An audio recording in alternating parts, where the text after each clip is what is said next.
Okay, hi everyone. Normally for the second lab I do a large lecture where I write on the board and explain some stuff about diffusion and osmosis, talk about moles, molarity, osmolarity. So I'm going to try to do that and record me actually doing what I would normally do. We'll see if it works. I turned off some lights so I'm dark, but hopefully it helps you be able to see what I'm actually writing on the board. Alright, so to get started, first we need to understand what moles are. A lot of you have taken introductory chemistry classes, so you have some sort of idea at least. But for others, they may be a brand new refresher. So a mole just equals 6.02 times 10 to the 23rd power. This number here, a mole, this is known as Avogadro's number. Avogadro. So Avogadro is just a guy that came up with the number 6.02 times 10 to the 23rd. So you can think of a mole like you think of a dozen. If you have a dozen eggs, you know you have 12 eggs. If you have a dozen avocados, you have 12 avocados, right? So a dozen is just like a standard number you can use to reference other things. A mole is pretty much the same thing. So a mole just equals 6.02 times 10 to the 23rd of whatever you're talking about. So if you have a mole of eggs, you have 6.02 times 10 to the 23rd eggs, right? A mole of avocados would be 6.02 times 10 to the 23rd avocados, right? So a mole is just a number, Avogadro's number to be precise. But why moles are important, especially when we talk about chemistry and things like that, is because moles gives us a way to relate grams, which is something that we can easily measure, to molar mass, which is something that may not be so easy to measure, right? So equation to figure out moles is number of moles equals grams, abbreviation G, divided by molar mass. When we talk about molar mass, we're going to talk about it in atomic mass units. So if you look at the periodic table, every element that you see is going to have a molar mass associated with it, right? I'm sure everyone at least has seen a periodic table. So periodic tables give us the molar mass of different particles. If we're trying to make a solution or measure out a certain amount of whatever it may be, whether it's like calcium chloride, whatever that is, we know the molar mass, but moles gives us a way to relate molar mass to something that we can actually measure, which is grams. So for example, on the periodic table, aluminum atomic mass is 27 atomic mass units, right? Sodium chloride, NaCl. Also, both of these, sodium and chloride on the periodic table, sodium's molar mass is 23, chloride 35.5. So to get the atomic mass of the entire substance, you add those together.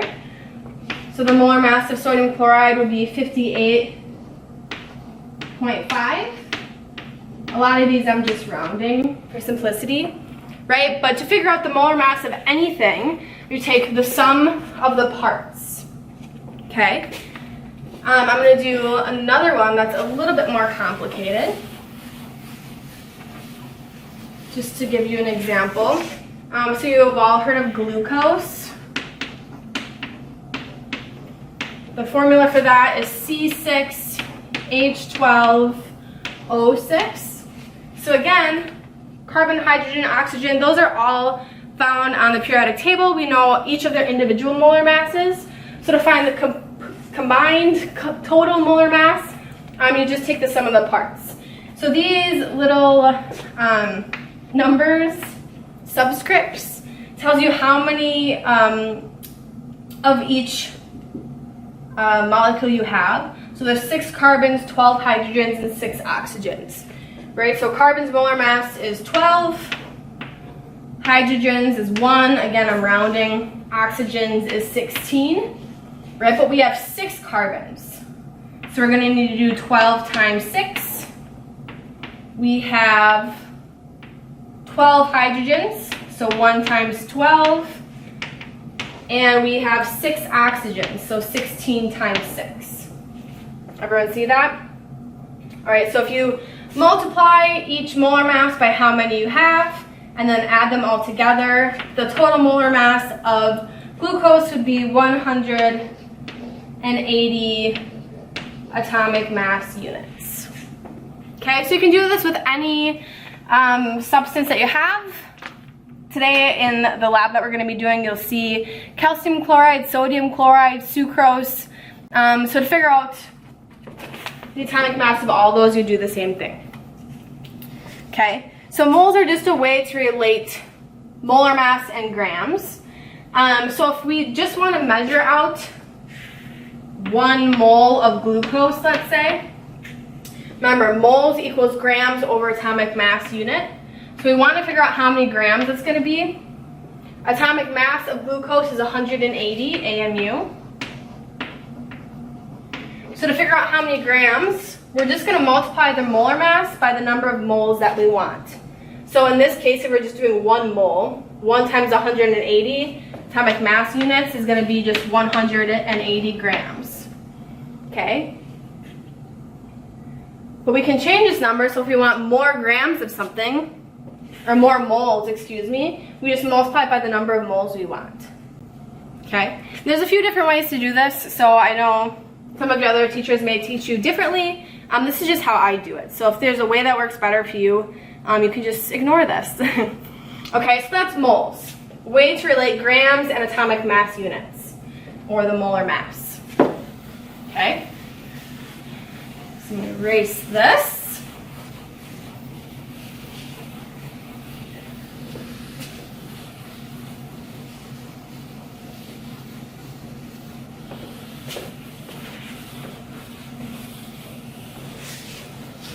Okay, so I'm just going to write the equation up here.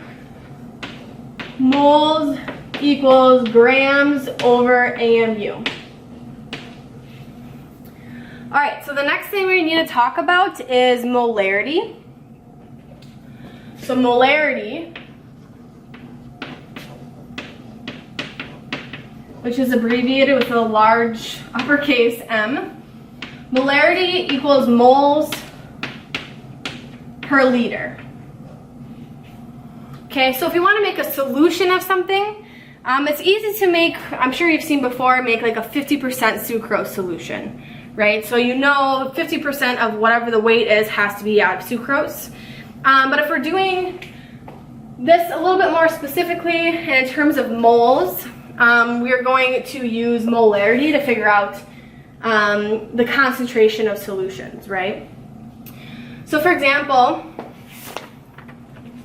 if we wanted to make a 2 molar solution of HCl, hydrochloric acid, molecular weight of that, I'm just going to tell you, is 36.5 AMU. Say we want to make a 2 molar solution of HCl, and we want to have 5 liters of it. So we're adding it to 5 liters of water. So to figure out how many grams of HCl you need to add to the water, you need to use these equations. So trying to figure out how many grams of HCl we need. Okay, so you're just making a solution, and then lab today you'll see we have different concentrations of different solutions, right? We have a 200 millimolar calcium chloride, 50 millimolar calcium chloride, right? So to figure out how to make all of those solutions we'll be seeing, I had to go and do the math this way. Okay, so for this example, this is the information you're given. You're trying to figure out how many grams, and we have these 2 equations. So molarity is moles per liter, and moles is grams per atomic mass. Okay, so to figure out how to start on the problem, you need to look at what we have. So we have the molarity, we have the molar mass, and we have liters. Okay, so you want to figure out the equation that has only one unknown. Okay, to solve the equation, obviously we need to have the most information possible, so we can only have one thing that we don't know. So moles, grams, and atomic mass. We don't have moles, we don't have grams, but we do have atomic mass, but we're missing two things, so we can't use that equation yet. This one, molarity, moles per liter. We have the molarity, we don't have moles, but we do have liters. So we can use the second equation with the information that we have. Okay, so molarity, moles per liter. So I'm going to go over here. So we know molarity, we want 2 moles.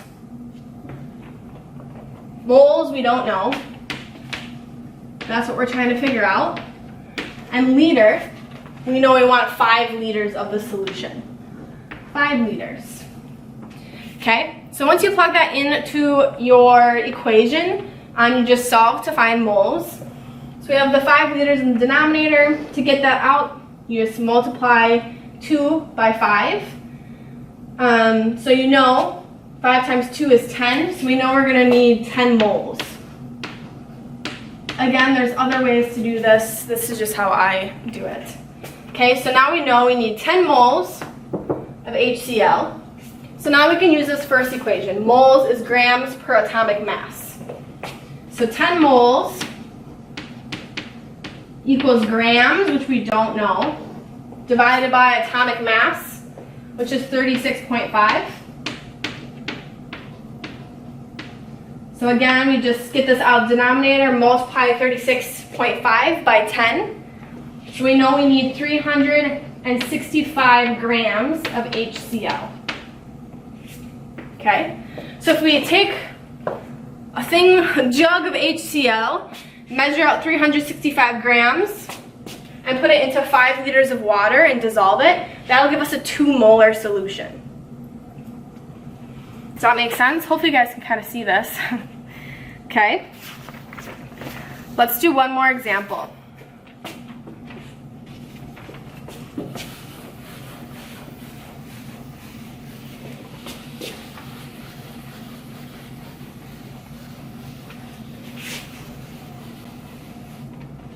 Okay, for the next example, we want to make a 5 molar solution of calcium chloride, CaCl2, which the atomic mass is 111.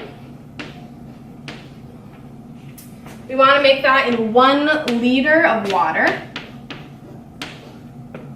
So we need to know how many grams we need. Okay, so similar to the last one. So again, we're going to figure out which equation we're going to start with. We have molarity and liters, so we're going to start there. So 5 molar equals grams, moles, moles per liter. We only want 1 liter. So 5 times 1, we know we need 5 moles.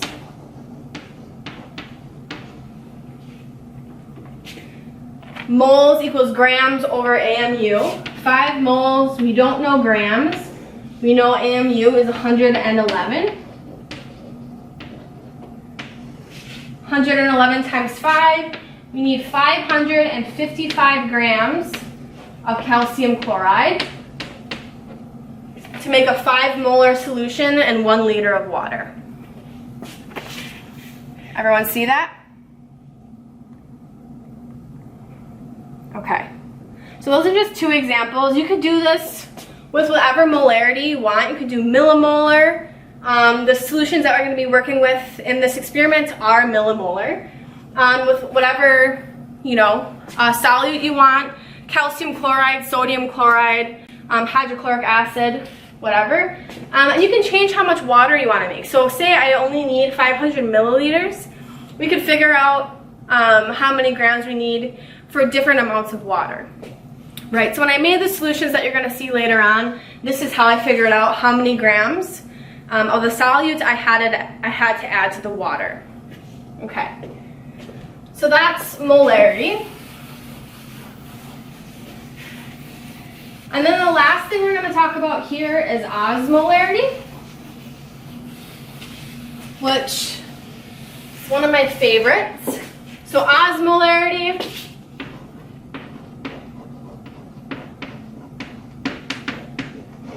much the same as molarity, but it has this OS in front of it, which stands for oh shit, because it gets a little bit more confusing. But it's actually not too bad at all. So as far as this class, we're not going to get too in-depth with calculations using osmolarity and stuff, but it is important that you understand what osmolarity is talking about. Okay, so osmolarity is looking at how the molecules are going to react once they're placed in solution. Right, so for all those examples, I talked about making some solution, some concentration of whatever it may be. So say we wanted to make a solution of sodium chloride, NaCl. So to do that, we measured out the water, measured out our sodium chloride, and then added the sodium chloride into solution, right? So when we measured sodium chloride when it was dry, that's one thing. But once we put it into water, depending on what we're putting in, sometimes it's going to change. So sodium chloride is an example of a molecule that has an ionic bond, so it's considered a salt.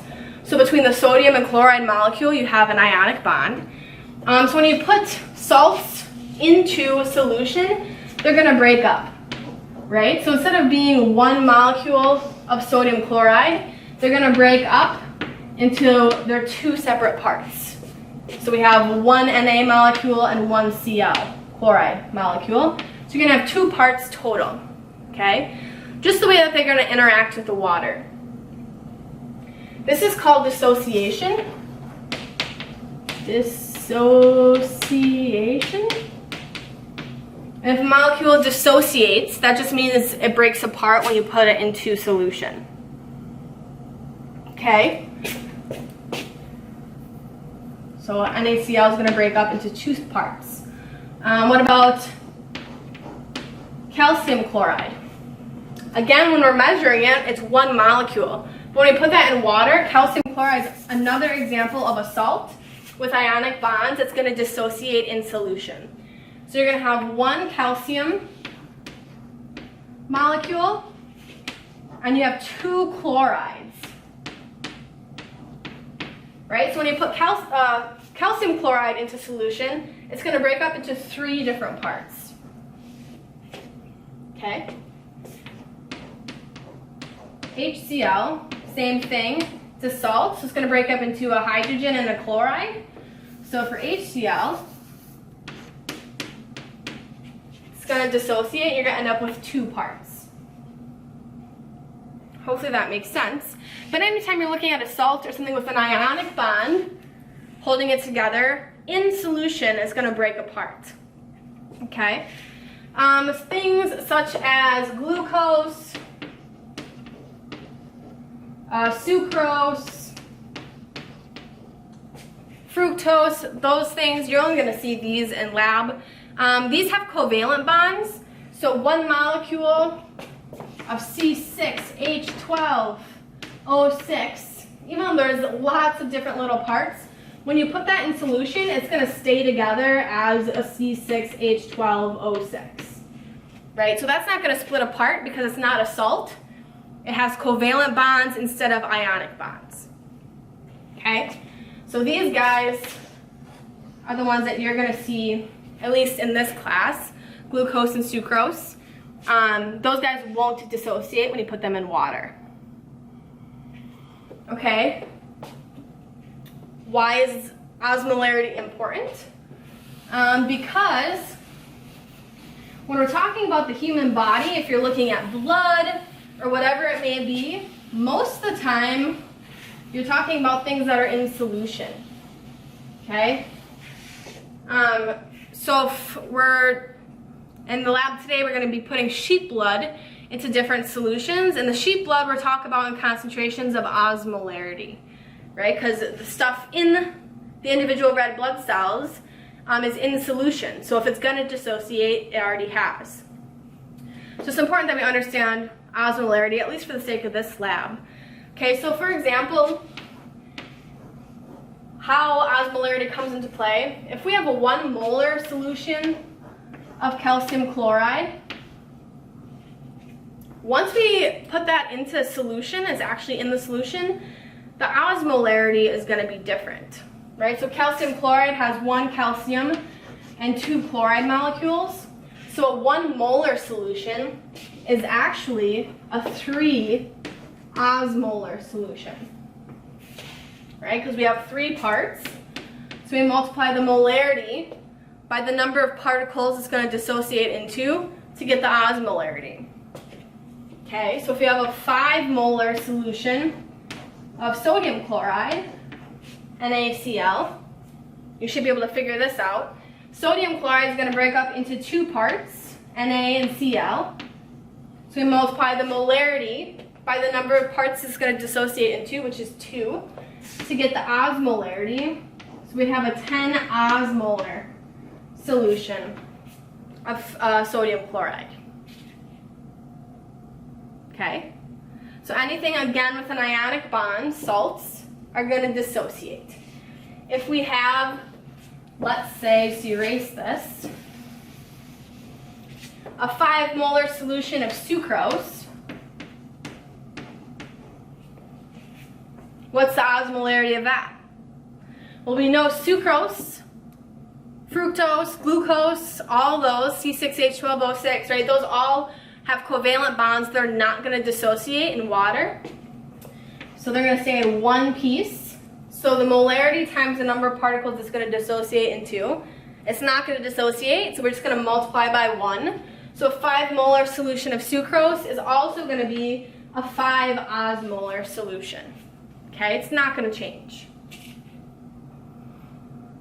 So in water, these ionic salts, they're actually going to become more concentrated, right? Because we have more little particles floating around. If you put in 1 particle of calcium chloride, it's going to actually end up being 3, right? Which is 3 times as strong as what we measured out. Okay, so the osmolarity is really important, especially for the lab that we're going to be doing today with sheep blood. Okay, so that's molarity, moles, and osmolarity. Now we're going to be talking about what this lab is actually about, which is diffusion and osmosis. So everyone, I'm sure, is familiar with diffusion, familiar at least a little bit with osmosis.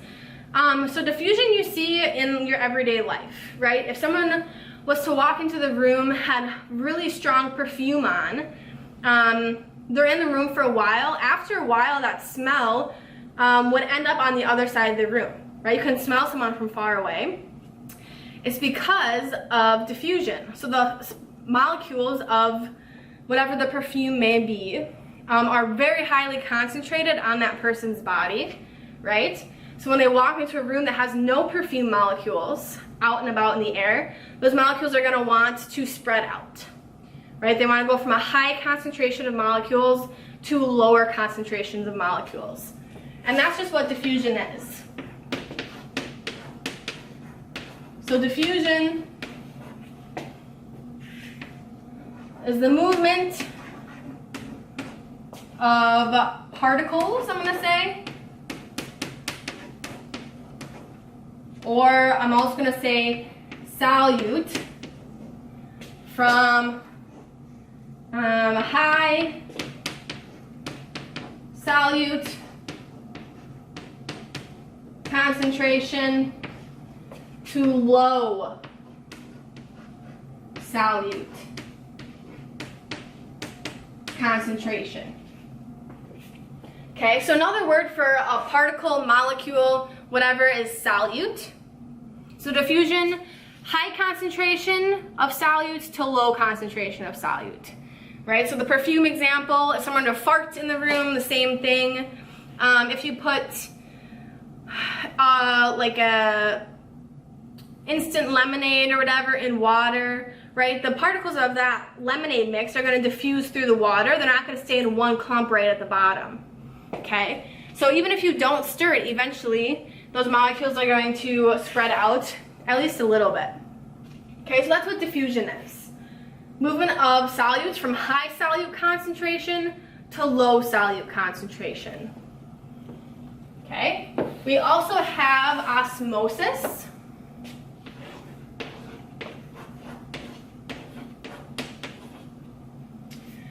okay?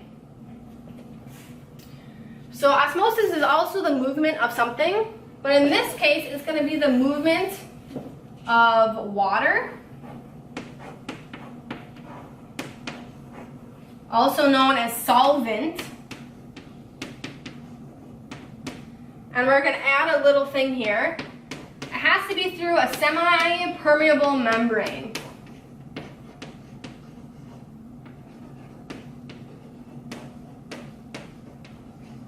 Okay?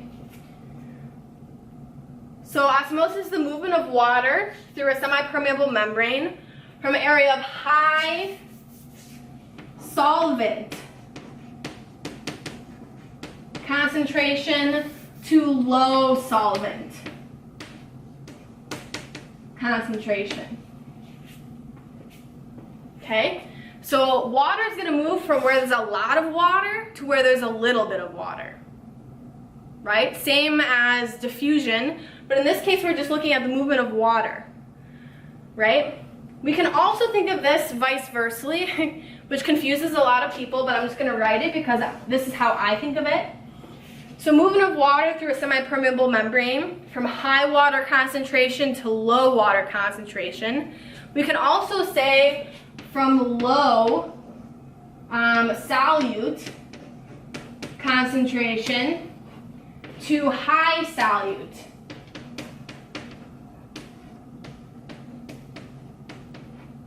concentration. Okay, so just the opposite. Because if we have high solvents concentration, we have more water, we're going to have less stuff in that water. Okay? But if we have low amounts of water, that means there has to be something else there, right? So it's a high concentration of whatever it is that we dissolved into the solution. Right? So if we make a solution of sucrose, we add so much sugar into the water. If we have a high concentration of water, we maybe just added a little bit of sugar into it. But in the opposite condition, if we have a low concentration of water, that means we had to add a lot of sugar into that water. Okay? So you see how those are kind of vice versa? So we can either say that water is going to move from high water to low water, or it's going to move from low solutes to high solute. So it's going to try to, what's the word I'm thinking of? Where it takes something that's high concentration and like dilute it. It's going to try to dilute this high solute concentration. Okay, so that's osmosis. So let me give you an example. Because osmosis isn't something that you can just visualize like diffusion, right? Because you're moving through a semi-permeable membrane. And semi-permeable means that not everything can get through. So even though we have a solution of sucrose, those sucrose molecules can't move.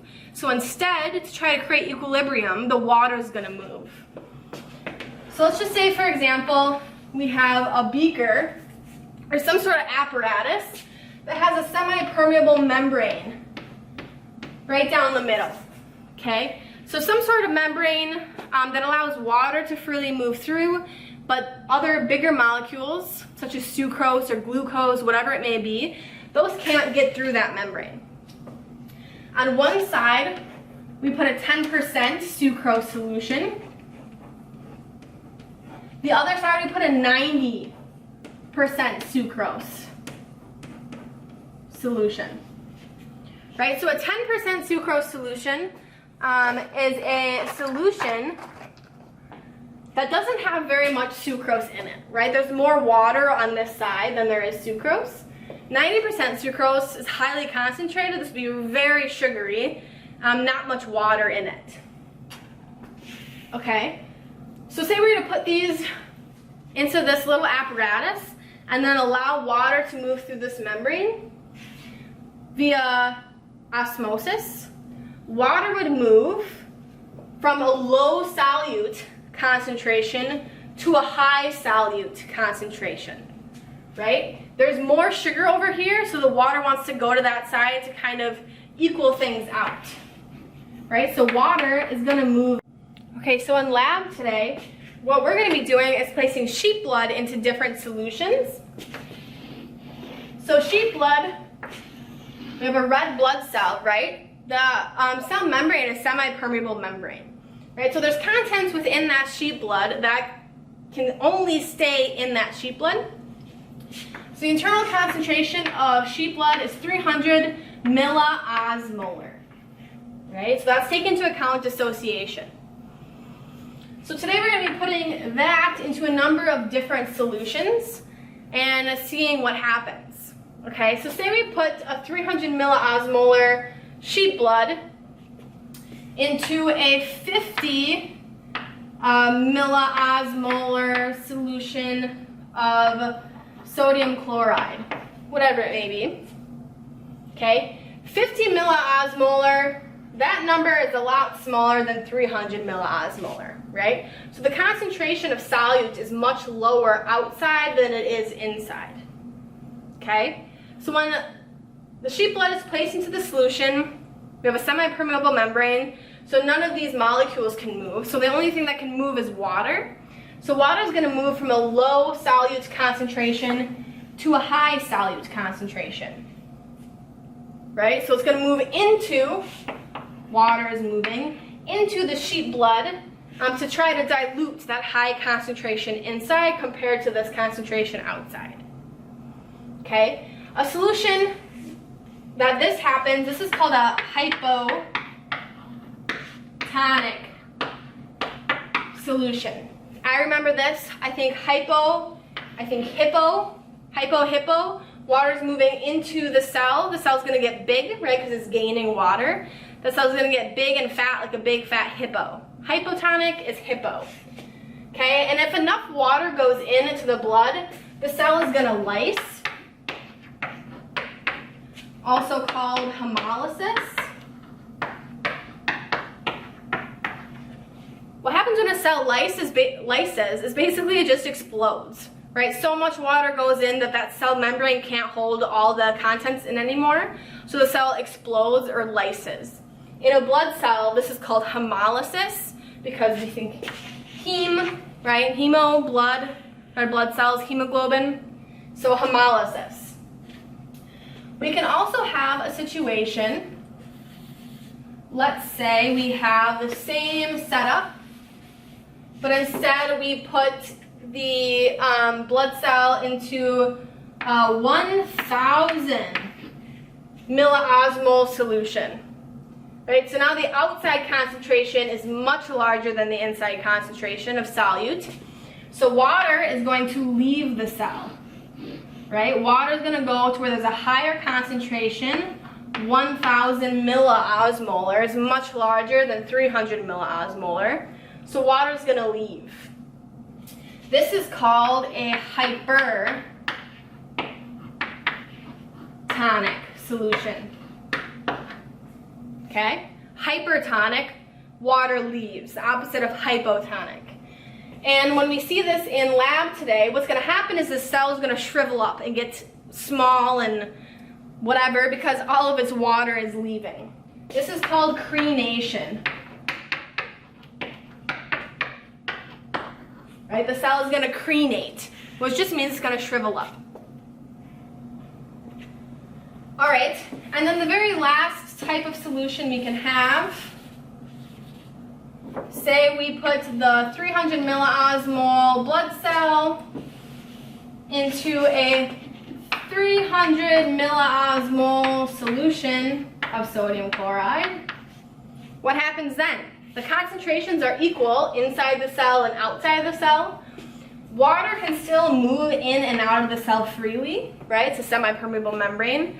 But when these concentrations are equal, there's not going to be a net movement of water, right? Which means that no matter how long you let this sit, the amount of water inside and outside is going to stay the same. This is called an isotonic solution, okay? So in lab today, what we're going to be doing is putting, again, sheep blood into a different solutions and seeing if the cells are going to lyse or not. Okay, so I'm going to do each of the experiments for you and record how I'm setting them up and what happens, so then you can see better what's going on. Okay? All right.